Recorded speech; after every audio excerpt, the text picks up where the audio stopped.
Well, greetings to all, and excited to be with you this fine day. And part four in a series of questions that you're asking. And the exciting part about this is I'm getting questions from all five of the groups. The interest continues to build. So much interest in this particular topic that we're running in the neighborhood of about 40 questions this morning, which of course is too many. I've been answering 20 to 25 questions in the other Q&A times. And so this will be part one of part two in the discussion of intimacy anorexia. And so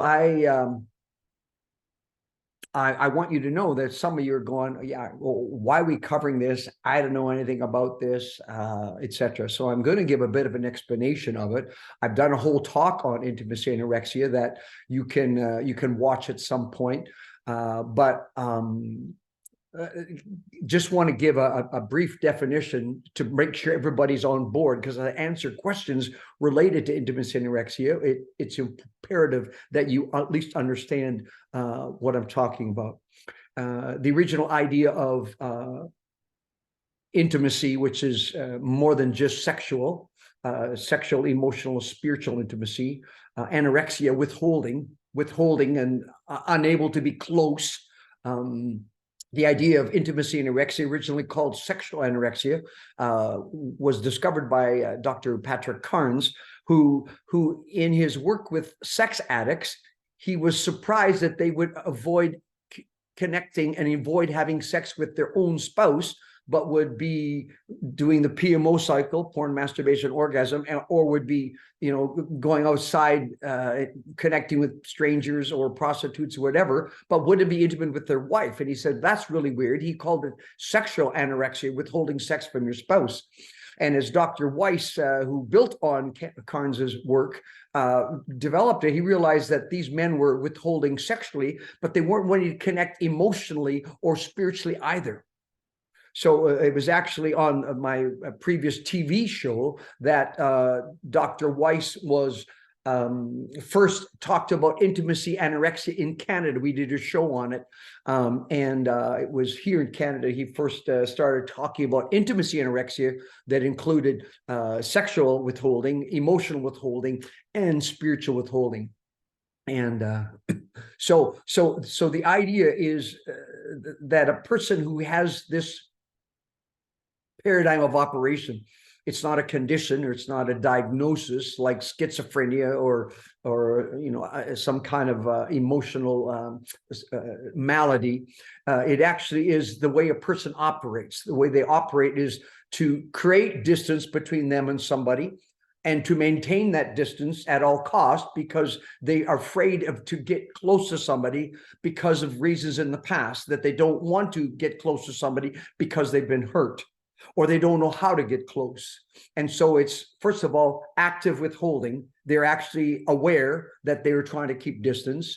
They're emotionally vacant, which means that they are not wanting to connect emotionally, talk, share themselves. They want to stay disconnected. They're spiritually distant, because if I get close to you spiritually and pray with you and stuff, I'll get close to you emotionally. I don't want to be close because I want to maintain distance. And they're sexually absent. They're either not wanting much sex, or if they are sexual, they're absent, like they're not engaged. They're having sex but not making love. And so these are some of the core conditions of it. And there is an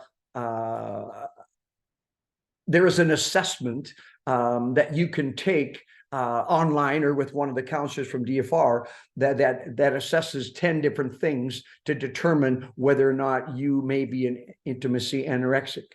Some of the primary causes: how does a person become an intimacy anorexic? Remember, that they're not going to get close emotionally. They're going to maintain distance. Keep in mind, maintaining distance, especially with their spouse, because they're the person that we're designed to be close to. We're designed to love and to cherish till death us do part, our spouse. But a person with intimacy anorexia He might be a wonderful Bible study leader. He might be an elder at the church. He might be a wonderful Sunday school leader. He might be helping at the church youth group, and everybody loves him. He's a wonderful guy, or she's a wonderful gal, because women can be intimacy anorexics just as much as men can. But what happens is the primary person that they're supposed to be close to, who they're supposed to be most connected to emotionally, spiritually, and sexually, they're withholding that closeness because of things in their past. So I'm going to give you some of the primary causes, how a person becomes that, just so you understand and you can do some thinking. So the primary causes of intimacy anorexia, a lot of them have to do with family attachment issues. You see, if I grew up in a home where I didn't see mom and dad loving each other, I didn't see warmth, I didn't see closeness. Matter of fact, I might have seen worse, let alone not seeing closeness between mom and dad, but I didn't experience closeness from my parents, where I wasn't loved, wasn't affirmed, wasn't encouraged, wasn't hugged, no attention, no affection, no affirmation, those kind of things.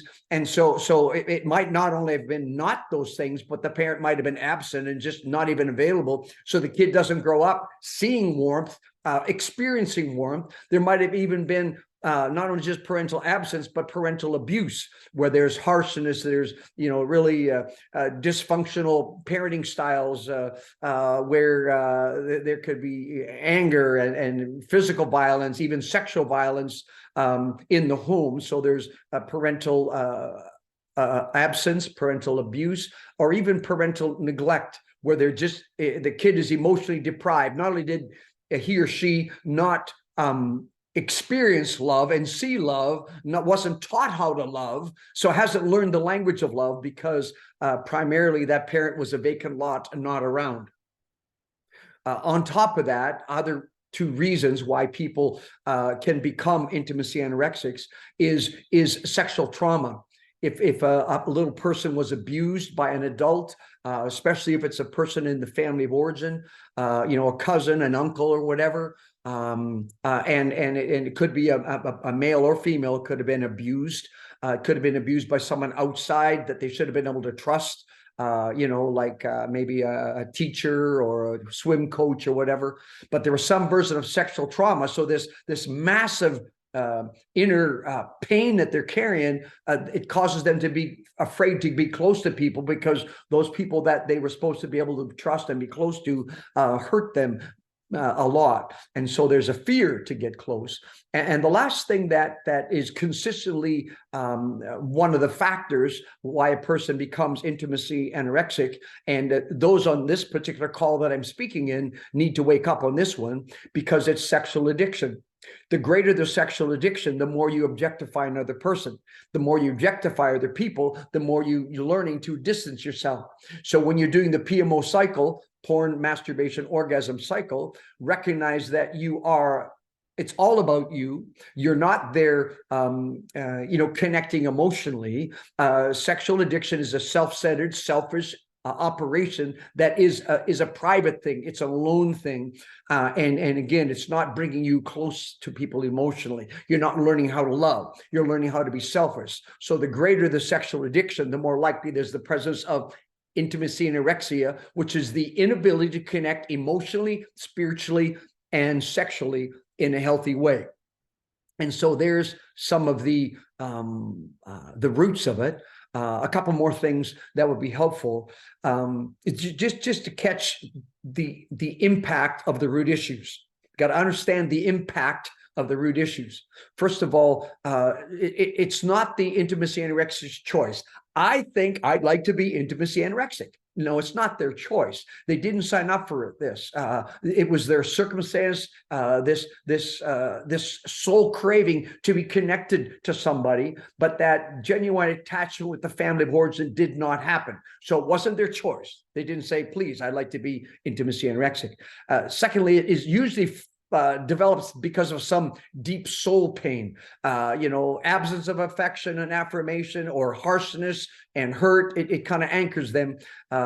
Thirdly, so what happens is closeness with anybody scares them. So when you're designed in marriage to be close to somebody emotionally, that whole process scares them. And so that core fear of closeness is I will stay away because I've been hurt by people that have been close to.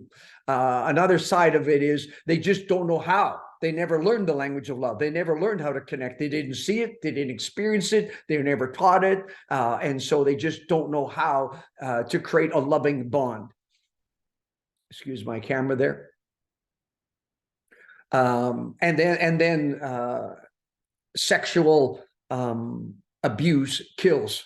If they've been through any kind of abuse, that it just kind of, the sense of betrayal and the fear of closeness sets in, and so it deepens the intimacy anorexic hold with the sexual abuse. And then on top of that, porn creates distance, because the young person or even young child that's exposed and hooked on porn early, it cripples their ability to connect, because porn is all about me. It's not about getting close to somebody. And so keep that in mind. Now, there's one more thing I want to say about intimacy anorexia. And remember, it could be you listening today, could be an intimacy anorexic, and your spouse could be intimacy anorexic, or both of you could be intimacy anorexics. Okay, so I have situations where, say, the husband is a sexual addict because of the porn addiction and maybe even acting out, but both husband and wife are intimacy anorexics because of family wars and issues and the like. But hear clear, whether it's the wife who's a sexual anorexic, intimacy anorexic, or the husband, where the intimacy anorexic responsibility lies, though it may not be my fault because I didn't ask for this, it's still my responsibility to deal with my intimacy anorexic pattern. I can't blame my spouse if she or he is anorexic. I can't blame them for the presence of intimacy anorexia in their life, but I can hold them culpable or responsible for the consistent denying its existence or actively maintaining its continuance. So it's not my fault that I'm an intimacy anorexic, but it is 100% my responsibility to learn the language of love and get over intimacy anorexia. And it's interesting because it doesn't matter who you marry. If you're an IA, you would be unable to be close emotionally to, if you're a man, Sally, Betty, Tina, Kathy, it wouldn't matter. If you're a female anorexic, Bill, Ted, Leroy, it wouldn't matter. You wouldn't be able to be close to whoever you would have married. And it's your responsibility to deal with your inability to love well because of the presence of soul pain and hurt and abuse and family neglect and lack of attachment. Okay, so there's a bit of a backstory of intimacy anorexia, and hopefully that is a help to you. I'm going to go into the questions, and I'm like I said, 38 questions here. I'm going to do half this week and then half next week, and so this is intimacy anorexia questions part 1, in no particular order, just as they come in, we will look at them. So in a marriage relationship, number 1, with two sex addicts, how do you manage between not triggering each other and not continuing to enable each other's addiction and yet not acting out with the default IA? So you got a complicated situation here. Both husband and wife struggle with some version of sexual addiction.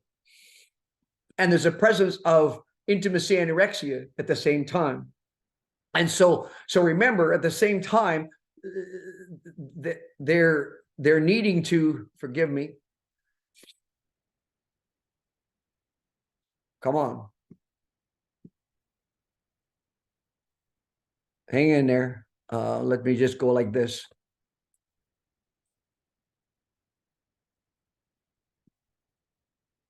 All right, I'm getting rid of my fancy camera, forgive me.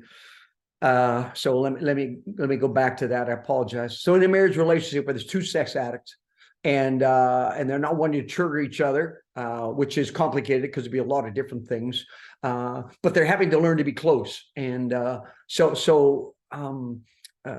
when you act in, we call it. Act in means I'm going to isolate and pull away. I'm acting into myself, being selfish. Acting out is the sexual addiction. Acting in is intimacy, anorexia. In meaning going private, isolating, pushing you away, maintaining distance, right? And so it's a complicated thing, but it really is important for you to recognize that any actions that I take that will maintain distance, whether I blame you, whether I get angry at you, whether I isolate you, won't talk to you, won't give you what you need, won't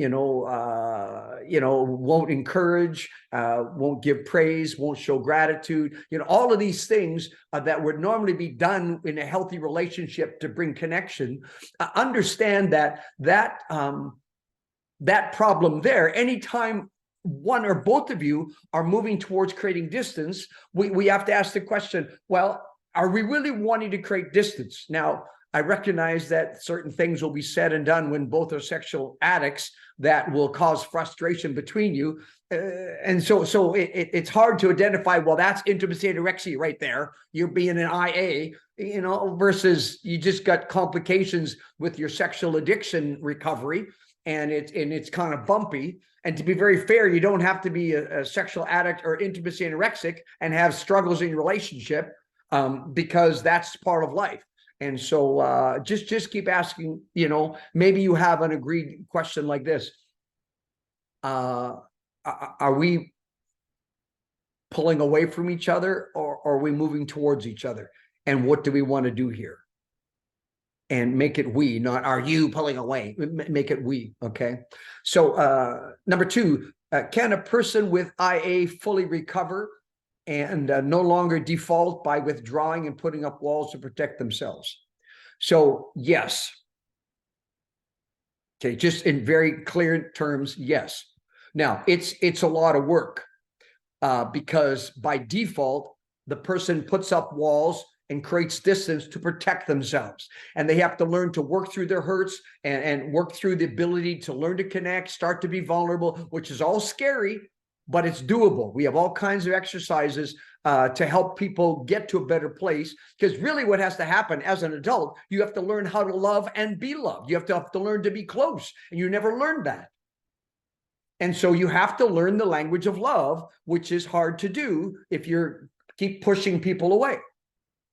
So yes, it's possible, but it's going to take some work. How does one with IA remove the walls they built to protect themselves? First of all, great insightful question, because the walls are put up to protect ourselves.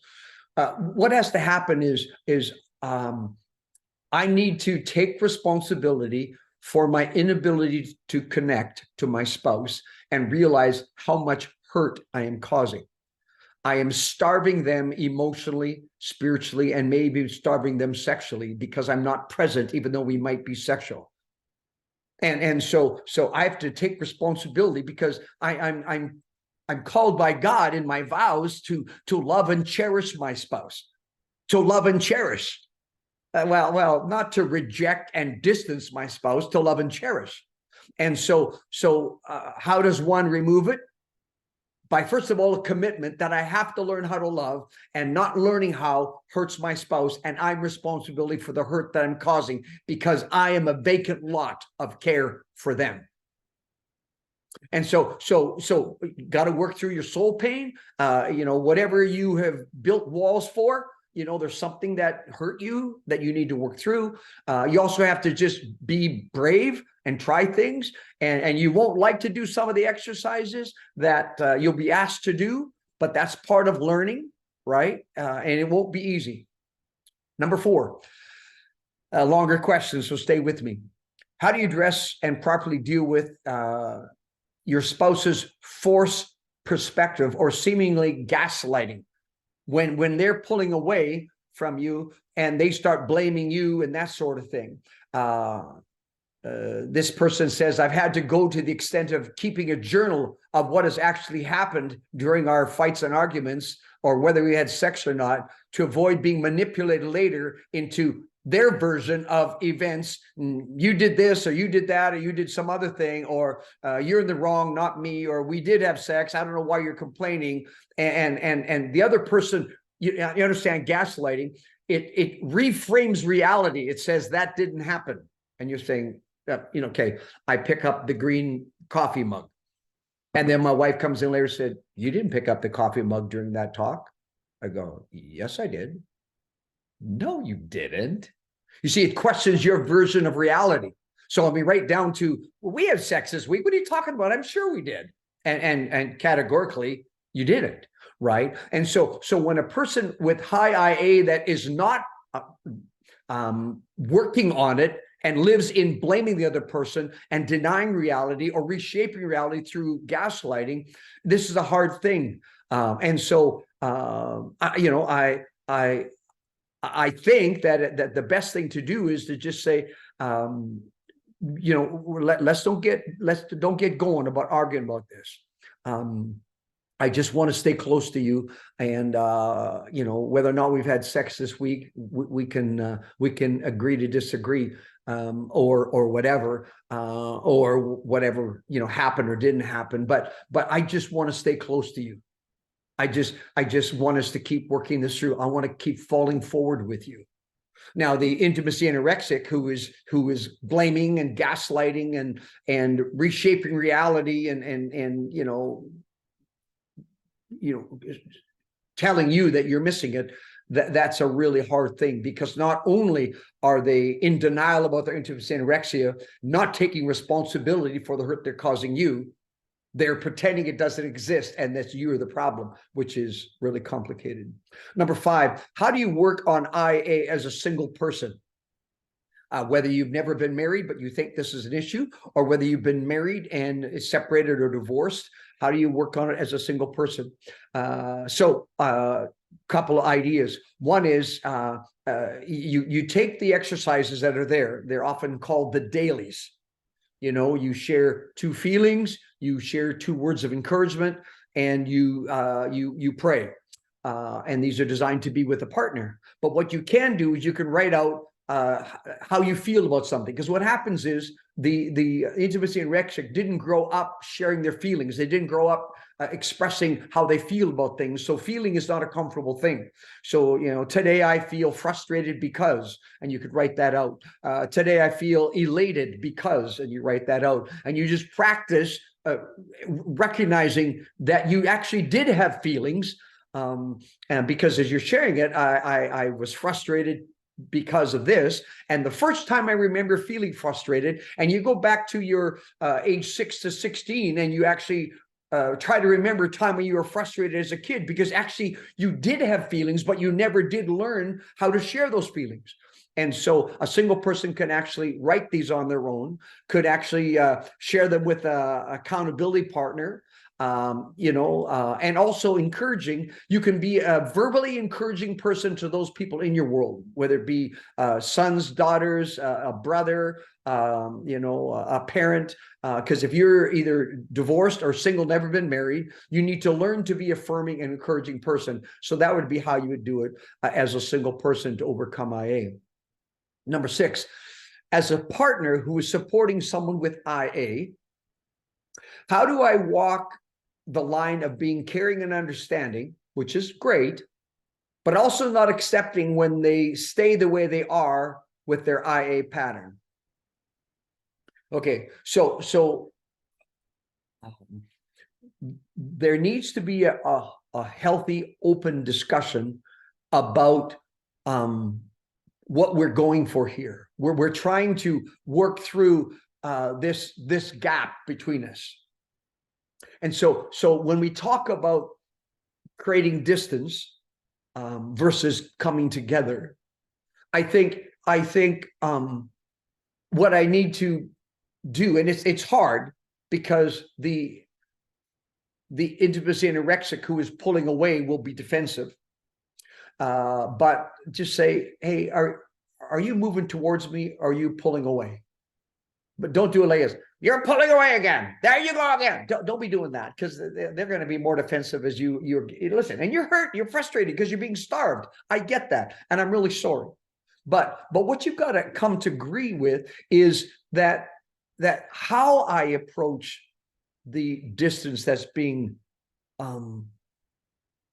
created, how I approach it. So, hey, listen, it just feels like you're pulling away right now, and I need you to be close.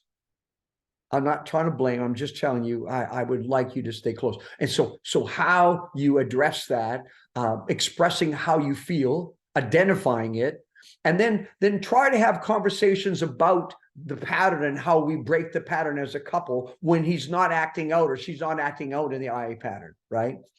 Number 7, intimacy anorexia has many pieces. How do you best begin to tackle it? Okay, well, you go to this seminar that I do, 4-hour seminar on building connection, and I'll give you a boatload of suggestions there in those 4 hours. But that being said, to answer this question right now, how do you best begin to tackle it? You take responsibility if you're the IA and say, I need to work through my intimacy anorexia, and I'm responsible to grow to be able to love someone. So it starts by owning it. The sooner you own it, the more you can get help. Okay, the sooner you own it, the more you can get help. And so that would be my challenge to the intimacy anorexic, that they would say, yeah, I got to own this. And so you begin to tackle it by owning it, because that's the first start of a turnaround if I actually own it. And then moving from there, I would say starting to work on the exercises like the dailies, they're called, which is 2 feelings, 2 encouragements, and 2 prayers, the dailies, or Love Link, which my wife and I created together, which is a similar type of thing where you share your feelings and you encourage one another and you pray together. So these are the basics. This is kind of like intimacy anorexia recovery 101. Okay, and you start there. Number 8. I married a capable, skilled person who is quiet, relaxed introvert, and is recovering from intimacy anorexia. And when I ask for their help on smaller to medium house project or wishes, not daily chores, and they resist, is that IA behavior because I'm the one asking, or is there just procrastination in nature? How do I distinguish between IA behavior and my spouse's personality, or just disagreeing on the jobs that need to be done? I would actually bring it up to this person who's asking this question. You're asking for some help, and they're either denying to help you or delaying it or deferring it. And then you say it's their personality. They may be a procrastinator, and sometimes you need to look at how you ask, because you might be a little demanding and they might push back just because it feels like you're pushing them. Yeah, I think that I would talk about it when you're not frustrated by them not doing something you ask. And even to come to the understanding of, just because you would like their help in something doesn't mean that they have to stop what they're doing and give you that help. So some way of negotiating that would be wise. And so it could be IA.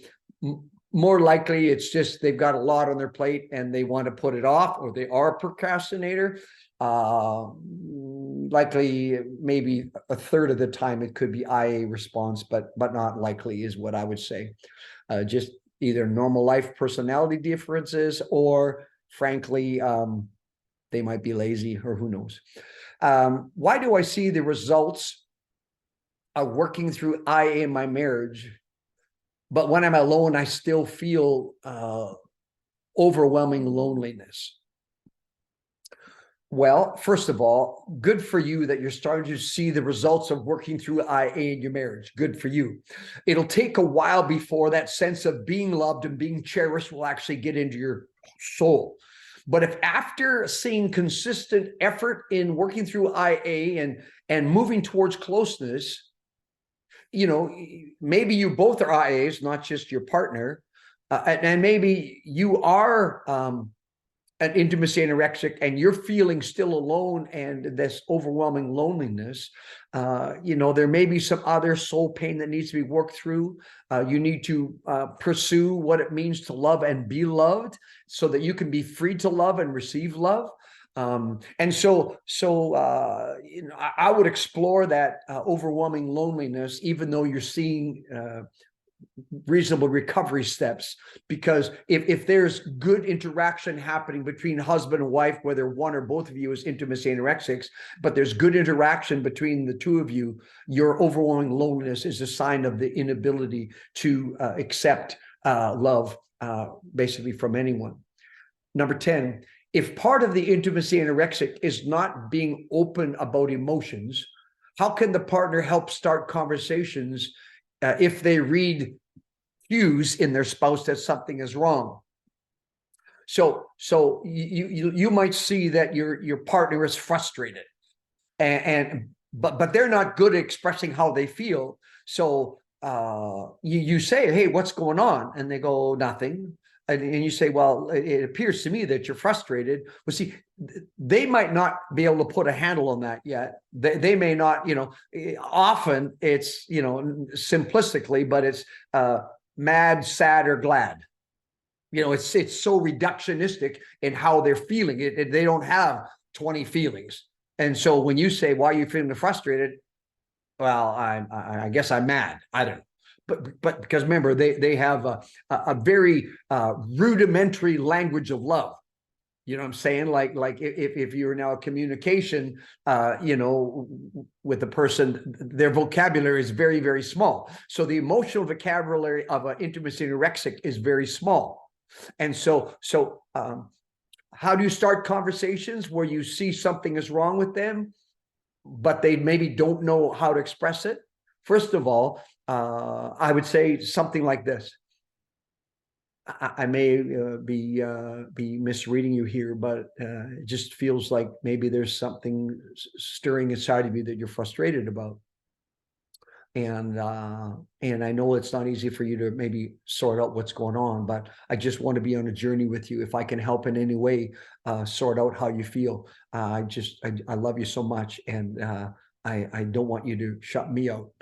So if you're ready, why don't we just try to talk about it? That wouldn't be a bad way to do that. Number 11, is there an intimacy recovery program? It feels like there's so much structure with boundaries, consequences, and accountability for a person with love addiction, sexual addiction, porn addiction. But when it comes to IA, it feels like they're kind of on their own at their own pace. And we just can't call them out on it without suffering even further IA reactions from that IA person. Okay, so here's the deal. There may be some intimacy anorexics here who need group work. I know when I've been down in Colorado at Dr. Doug Weiss's facility, they actually have regular groups meeting that are intimacy anorexic groups, and how to work it through, understand it better, etc. The problem is there's only so many hours in the day that we can, with our staff, provide groups. I know that some of the partners have an IA program. So if women are listening here to this talk, you can reach out to the partners groups, to Karen, and get connected for an intimacy anorexic recovery program for women. But we don't have one specifically for men. We don't. So is there a program?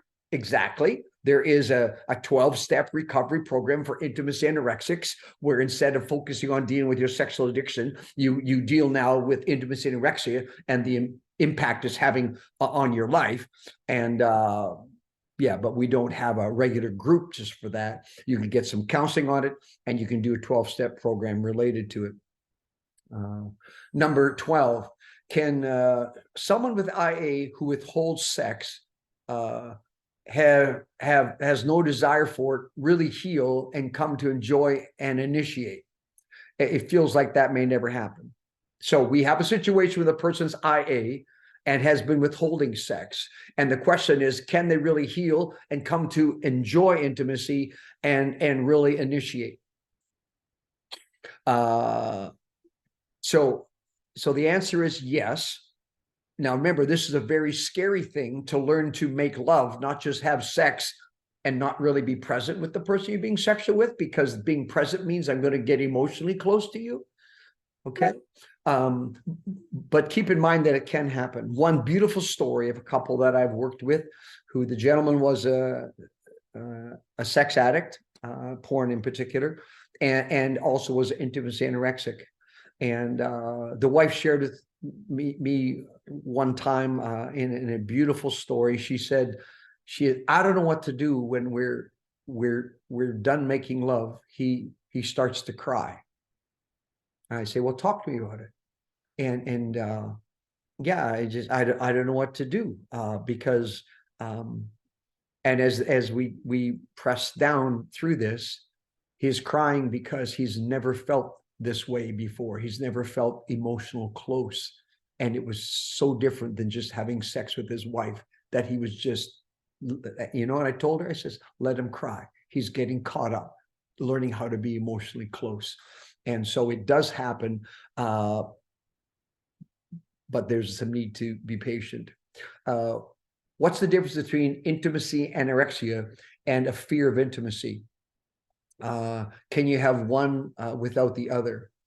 Well, obviously, I'm going to take a guess of fear of intimacy in a broader context. I know what intimacy anorexia is, but fear of intimacy might be, I'm not going to share with guys in the group even. I'm not going to be open with anybody. So just emotionally open in relationships. So if it's across the board, usually what happens is intimacy anorexia is almost entirely or exclusively focused on your spouse, because that's the person you're supposed to be close to emotionally, sexually, and spiritually.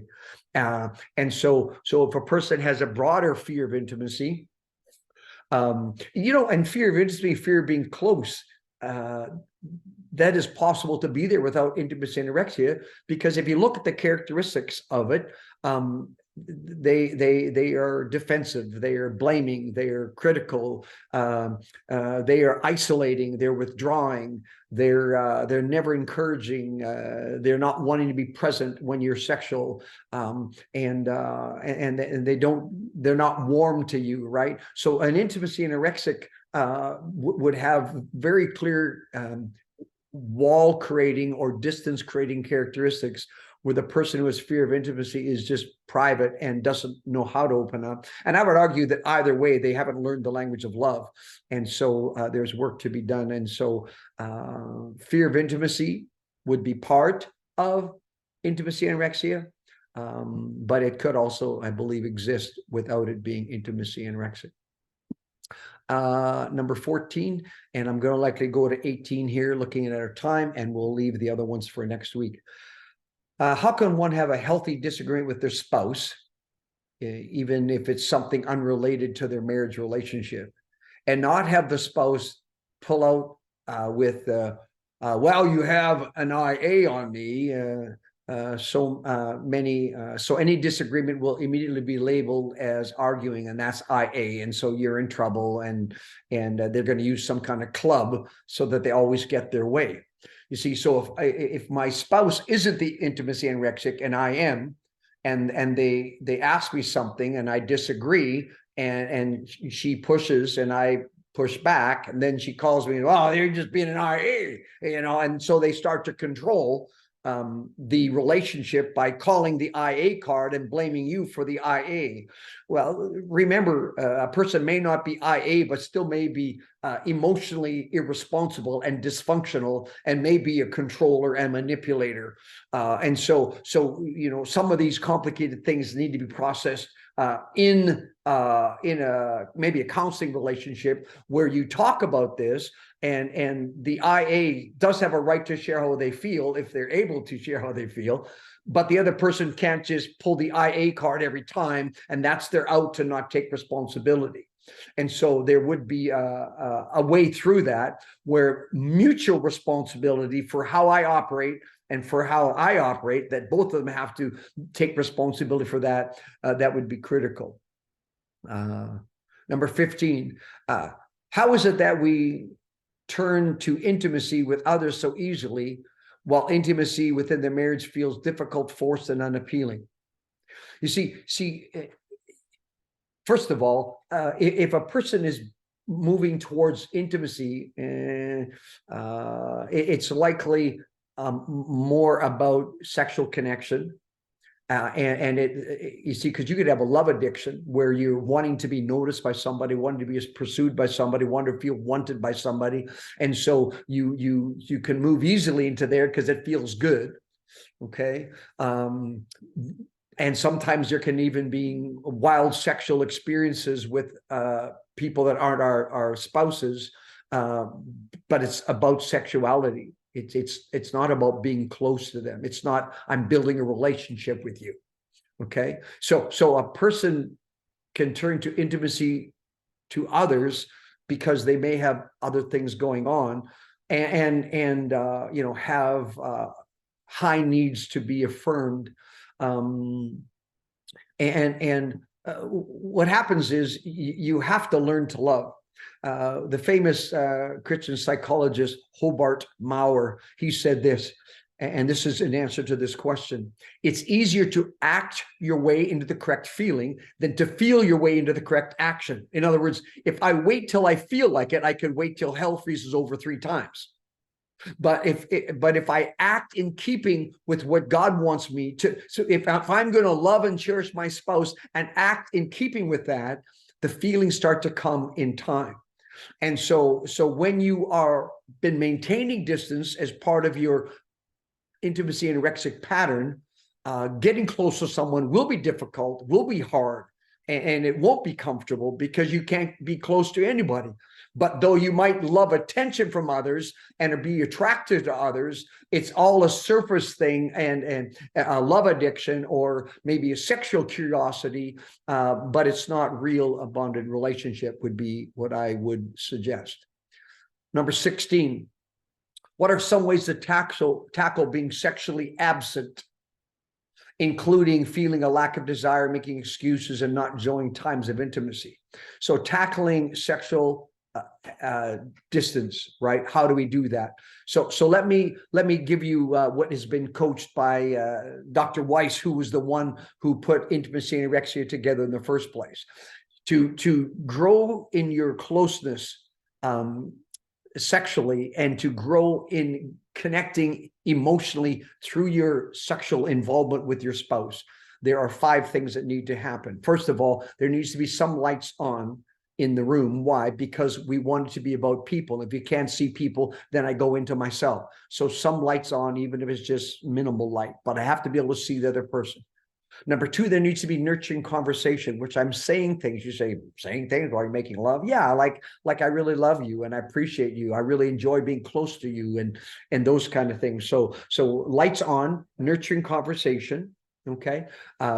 Thirdly, we have to be looking eye to eye during intimacy, especially during climax point, because you know, too often there's the pulling away and it be all about me and enjoying myself and my own release, and we need to be bonded to the eyes of our partner. And so yeah, so there needs to be eyes open and focus during orgasm, because what happens is whatever you're looking at during intimacy repeatedly becomes an aphrodisiac to you. For instance, if my coffee mug is beside my bedstand here, and when I'm making love, I'm looking over at the bedstand and invariably at the green coffee mug, the green coffee mug actually becomes an aphrodisiac or a trigger for me sexually. And so obviously not a good thing to be a trigger, because it's rather innocuous, but recognize that there is such value in eyes open during intimacy and focus on your partner, your spouse, during your highest moment of intimacy. And so I'll repeat those. How do you tackle being sexually absent? 1, lights on. 2, nurturing conversation. 3, eyes open throughout.